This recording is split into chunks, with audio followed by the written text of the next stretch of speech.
छोटे मगर महत्वपूर्ण कार्यक्रम में मंच पर उपस्थित मेरे साथी सांसद श्रीमान प्रताप राव पाटिल जी, जिनके नेतृत्व में ये बल देश की आंतरिक सुरक्षा संभालने के लिए सदैव तैयार रहता है, ऐसे DG CRPF Shri Kuldeep Singh ji, additional DG CRPF Shri Zulfikar Hasan ji, Shrimati Rashmi Shukla ji और उपस्थित सभी जवान भाइयों और बहनों, मेरे लिए बहुत हर्ष का विषय है कि आज हमने एक लक्ष्य तय किया था कि हमारे सभी बल इकट्ठा होकर सारे के सारे सीएपीएफ मिलकर 1 करोड़ से ज्यादा वृक्ष लगाएंगे और उसको अपने सर से ऊपर तक ले जाने की वैज्ञानिक व्यवस्था भी करेंगे। आज मेरे लिए बहुत हर्ष का विषय है कि मेरे ही हाथों से पीपल का एक वृक्ष यहां पर लगाया गया है और हमारा 1 करोड़ का लक्ष्य हम पूर्ण कर रहे हैं। 1 करोड़ वृक्ष देश भर में लगभग 170 से ज्यादा जिलों में हमारे सीएपीएफ ने लगाने का काम किया है। और ये और महत्वपूर्ण है कि आज हमारे प्रधानमंत्री श्री नरेंद्र मोदी जी का जन्मदिन है, उसी दिन हम ये लक्ष्य को पूरा करें। और ये वृक्ष ऐसी जगह पे लगाया जा रहा है, ये मराठावाड़ा का हिस्सा है, नांदेड़, जहां गुरु गोविंद सिंह जी की स्मृति में आज भी हजूर साहब बना हुआ है। और आज जो हिस्से में हम खड़े हैं उसको आजादी का दिन भी आज का ही है, 17 सितंबर का है। आज ही के दिन हैदराबाद के निजाम के जुल्मी शासन से ये पूरा क्षेत्र यहां से लेकर बीदर होकर तेलंगाना का पूरा क्षेत्र आजाद हुआ था।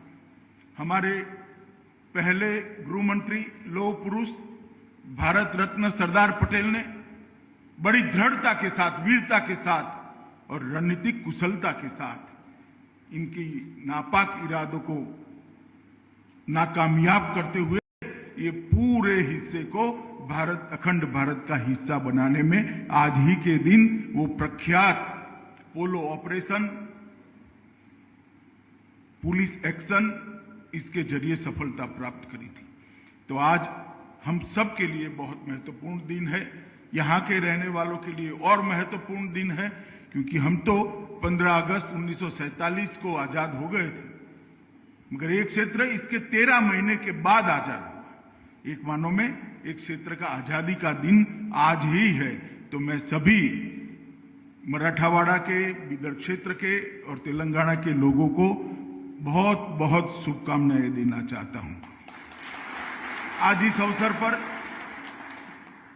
इस क्षेत्र की आजादी के लिए स्वामी रामानंद तीर्थ, गोविंद भाई श्रॉफ, दिगंबर राव बिंदु, देवू सिंह चौहान, ऐसे कई दिग्गजों ने अपने जान न्यौछावर की और एक लड़ाई लड़ी। एक तरफ निजाम की क्रूर फौजें थी, रजाकार थे, इस सब के सामने लड़ाई लड़कर आज ये हिस्सा भारत के साथ जुड़ा हुआ है। इसके लिए वो सभी हुतात्माओं का बलिदान, सर्वोच्च बलिदान देश कभी नहीं भुला सकता। मैं आज उनको भी बड़े मन से हमारे देश की सभी सीएपीएफ के जवान की ओर से बहुत बहुत मनपूर्वक श्रद्धांजलि देता हूं कि आपके त्याग और बलिदान के कारण ही ये हिस्सा देश के साथ जुड़ा है। मित्रों, आज मोदी जी का जन्मदिन है और आज ही हमने 1 करोड़ का वृक्ष, 1 करोड़वां वृक्ष यहां पर बोया है। मोदी जी आजादी के बाद देश में ऐसे पहले मुख्यमंत्री थे और दुनिया में भी उस वक्त बहुत कम लोगों ने क्लाइमेट चेंज की ओर ध्यान दिया होगा। जलवायु परिवर्तन पर ध्यान देने की बहुत कम लोगों को थी। रोड बनाते थे, बिल्डिंग बनाते थे, पीने के पानी की व्यवस्थाएं करते थे, शिक्षा के लिए संरचनाएं भी होती थी, विकास सभी क्षेत्रों में होता था। मगर मोदी जी जब गुजरात के मुख्यमंत्री थे तब उन्होंने सर्वप्रथम क्लाइमेट चेंज डिपार्टमेंट को सरकार के अंदर प्रस्तापित करने का काम किया और ये पूरे भारत में सबसे पहला कदम था कि जलवायु परिवर्तन पर शासन चिंता करे और जलवायु परिवर्तन को बचाने के लिए, संभालने के लिए एक संस्थागत व्यवस्था, इंस्टीट्यूशनलाइज मैनेजमेंट शासन की ओर से कैसे हो सकता है, इसकी शुरुआत मोदी जी ने करी थी। आज उन्हीं के जन्मदिन के दिन हम 1 करोड़वां वृक्ष यहां पर लगा रहे हैं और मुझे भरोसा है कि सीआरपीएफ के जवान ये जो वृक्ष इस बार सीआरपीएफ ने लगाए हैं उसकी एडवांस में नर्सरी भी बनाई गई है, मृत्यु दर को ध्यान में रखकर वृक्षों के, और उसको फिर से लगाने की व्यवस्था भी की है। जवानों के साथ वृक्षों को जोड़ने का वैज्ञानिक व्यवस्था भी किया गया है। तो ये सारे पौधे बहुत जल्द ही पृथ्वी के पर्यावरण की सेवा में लगेंगे, इसका मुझे विश्वास है। मित्रों, अंधाधुंध विकास, इसके कारण दुनिया के पर्यावरण को बहुत सारा नुकसान हुआ है। ग्लोबल वार्मिंग और क्लाइमेट चेंज ऐसे 2 खतरे बने हैं जिसको किसी के, कोई भी देश के लिए दुश्मन की जरूरत ही नहीं। अभी अभी हम देख रहे हैं अतिवृष्टि, अकाल, भूस्खलन, ढेर सारे मामले ये जो अब दिखाई देने पड़े हैं, इसका मूल कारण क्लाइमेट चेंज है, जलवायु परिवर्तन है। पृथ्वी का तापमान बढ़ता ही जा रहा है, इसका मूल कारण है कि अंधाधुंध विकास और कार्बन उत्सर्जन के कारण ओजोन का जो स्तर है पृथ्वी और सूर्य के बीच में, वो स्तर धीरे धीरे धीरे धीरे पतला हो जाता है। ओजोन का स्तर ही सूर्य की प्रचंड गर्मी से पृथ्वी को जीने लायक बताए, मगर ये जो कार्बन उत्सर्जन का प्रमाण, उसका प्रतिशत हमने बढ़ा लिया, वो कार्बन ऊपर जाते जाते जाते ओजोन के साथ मिलता है और ओजोन के स्तर को क्षीण करता है, पतला करता है, कहीं छेद भी कर देता है। अगर ये प्रक्रिया को हमने नहीं रोकी तो एक दिन ऐसा आएगा कि पृथ्वी पर तापमान इतना बढ़ जाएगा कि मानव जीवन को बहुत परिश्रम पड़ेगा अपने आप को टिकाने के लिए। जैसा डीजी सीआरपीएफ ने कहा, प्रकृति का संतुलन जब भी बिगड़ता है तब विकृतियां आनी शुरू होती हैं और वो विकृतियों को बचाने का एकमात्र रास्ता है प्रकृति के संतुलन को बनाए रखना। प्रकृति का, कुदरती संपत्तियों का दोहन करना चाहिए, शोषण नहीं करना चाहिए। विकास की गति के साथ साथ ग्लोबल वार्मिंग और जलवायु परिवर्तन, ये दोनों की चिंता को व्यवस्था के अंदर ही इनबिल्ट करना पड़ेगा और उसका एकमात्र रास्ता, सरल रास्ता, प्राथमिक दृष्टि से दिखाई पड़ने वाला रास्ता है कार्बन के उत्सर्जन को कम करना और जो उत्सर्जित हुआ कार्बन है उसकी व्यवस्थापन करना। व्यवस्थापन कैसे करेंगे? एक ही रास्ता है कि वृक्षों की संख्या बढ़ानी पड़ेगी, तभी जाकर ऑक्सीजन मिलती रहेगी और ओजोन के पड़ तक ये कार्बन नहीं पहुंचेंगे। और इसीलिए 2 साल से हमने कार्यक्रम लिए हैं। गत साल भी हमने बहुत बड़ा वृक्षारोपण अभियान लिया था, लगभग 1 करोड़ 30 लाख वृक्षों को लगाने का कार्यक्रम लिया था और 1 करोड़ 47 लाख वृक्ष सीएपीएफ के जवानों ने लगाए थे और आज 1 करोड़ वृक्ष लगाने का काम समाप्त हो चुका है। और मैं देश भर में फैले हुए सीआरपीएफ और सीएपीएफ के सभी जवानों को मैं कहना चाहता हूं कि आप अपने आप को एक वृक्ष के साथ जोड़िए। मैं मेरा अनुभव बताता हूं, अगर एक बार अपने आप को एक वृक्ष के साथ जोड़ लोगे तो लगाव हो जाएगा और वो लगाव आपको आत्मसंतुष्टि के लिए बहुत काम आएगा, आपका तनाव भी कम करेगा और आपको एक रचनात्मक दृष्टिकोण जीवन जीने के लिए भी देगा। क्योंकि सर्जन ही परमात्मा की सबसे बड़ी कृपा है और सबसे बड़ी कला है।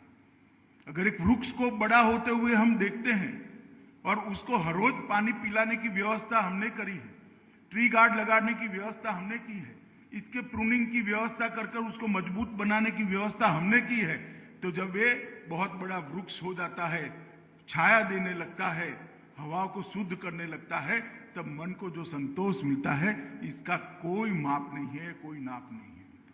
इसलिए मैं सभी जवानों को कहता हूं कि वृक्ष के साथ अपने आप को जुड़िए। लगाना तो सरकार का कार्यक्रम है, उसको जिंदा रखना, उसको बड़ा करना, एक पौधे को वृक्ष में परिवर्तित करना वो सरकार का कार्यक्रम हो नहीं सकता, सीआरपीएफ के जवान का कार्यक्रम होना चाहिए, तभी जाकर हमारा जो लक्ष्य है वो लक्ष्य पूरा हो सकता है। धार्मिक दृष्टि से कई सारे पुराणों की अंदर, चाहे वराह पुराण हो, चाहे उपनिषद हो, चाहे वेद हो, उसने वृक्ष के महत्व को समझाया है। कई जगह पे लिखा गया है कि कई सारे कुएं बनाइए, कई तालाब बनाइए, इस सबसे ज्यादा फायदा एक पुत्र देता है, परंतु 10 पुत्रों से ज्यादा आपको संतोष और फायदा एक वृक्ष देता है। ये हमारे पुराणों की कही हुई युक्ति है। अभी पीपल का पौधा मेरे हाथों से यहां लगवाया गया। भगवत गीता में श्री कृष्ण ने कहा है कि वृक्षों में मैं पीपल हूं। वो इसलिए कहा कि सारे वृक्षों में श्रेष्ठ वृक्ष पीपल ही है, जो सबसे ज्यादा ऑक्सीजन वापस देता है और कार्बन डाइऑक्साइड को कंज्यूम करता है। कार्बन डाइऑक्साइड को कम करना, कार्बन मोनोऑक्साइड को कम करना और ऑक्सीजन को पृथ्वी को वापस देना, ये सबसे बड़ा अगर कोई काम करता है तो पीपल का वृक्ष करता है। वृक्ष में पीपल, नीम, इमली, वटवृक्ष, ये सारे ऐसे वृक्ष हैं जिनका आयुष्य भी लंबा है और ऑक्सीजन देने की भी क्षमता बहुत बड़ी है। और मैं जब ये कार्यक्रम शुरू करवाया तब बहुत आग्रह से मैंने किया था कि जिसका आयुष्य बहुत लंबा है ऐसे वृक्षों को ही लगाया जाए। उनको बड़ा करने में तो दिक्कत आ सकती है, परंतु बाद में उसका फायदा पृथ्वी को, देश को बहुत बड़ा हो सकता है। और मुझे आनंद है कि इसको ढंग से मेरे सुझाव को स्वीकार भी किया गया है और लगाए गए वृक्षों में से 60% से ज्यादा वृक्ष ऐसे हैं जिनका आयुष्य 100 साल से बड़ा है। मित्रों, आज मैं सीआरपीएफ के ट्रेनिंग सेंटर के अंदर हूं। यहां आपको नागरिक से रक्षक बनाने का काम होता है। यहां हमको आम जन से देशभक्त सशस्त्र सेनानी बनाने का काम यहां होता है और यहीं से आप एक शिस्त के अंदर, एक डिसिप्लिन के अंदर अपने जीवन को एक नए प्रकार के खाके के अंदर ढालने की शुरुआत करते हैं। आज मैं यहां आया हूं तब मैं इतना निश्चित कहना चाहता हूं कि सीआरपीएफ के 2000 से ज्यादा जवानों ने जो बलिदान दिया है, इसी के कारण आज हमारा देश सुरक्षित है और इसकी आंतरिक सुरक्षा सब है।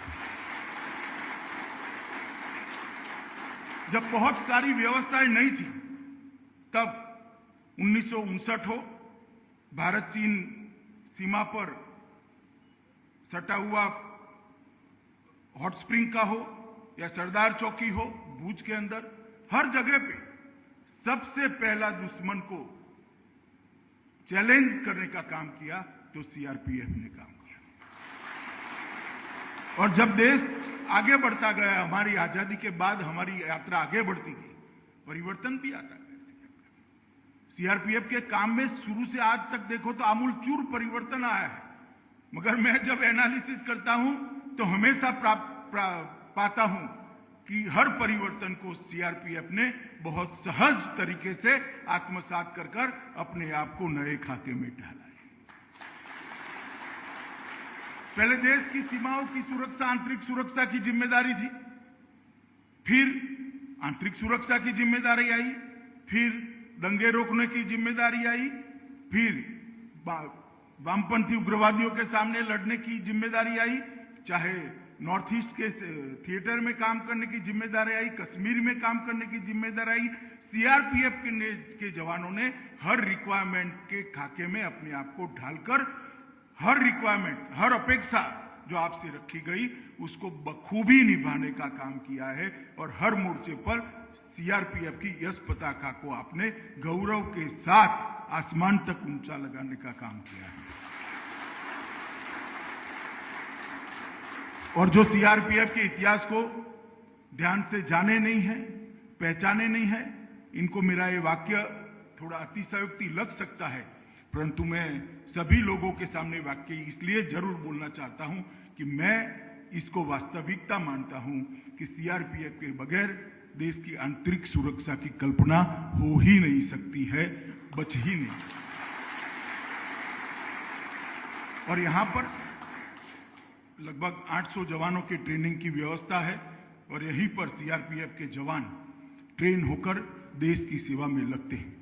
मित्रों, मैं आज आप लोगों के बीच में बड़ी लंबी बात करने नहीं आया हूं, परंतु इतना जरूर कहता हूं, मुझे और पूरे देश को आप लोगों के त्याग, बलिदान और समर्पण पर गर्व है और आप जो देश की आंतरिक सुरक्षा को मजबूत करने में आपका योगदान दे रहे हो, देश में जो विकास हो रहा है, देश $5 ट्रिलियन की इकोनॉमी बनने की दिशा में आगे बढ़ रहा है, वो आपके समर्पण और आपके बलिदान के अलावे संभव नहीं है।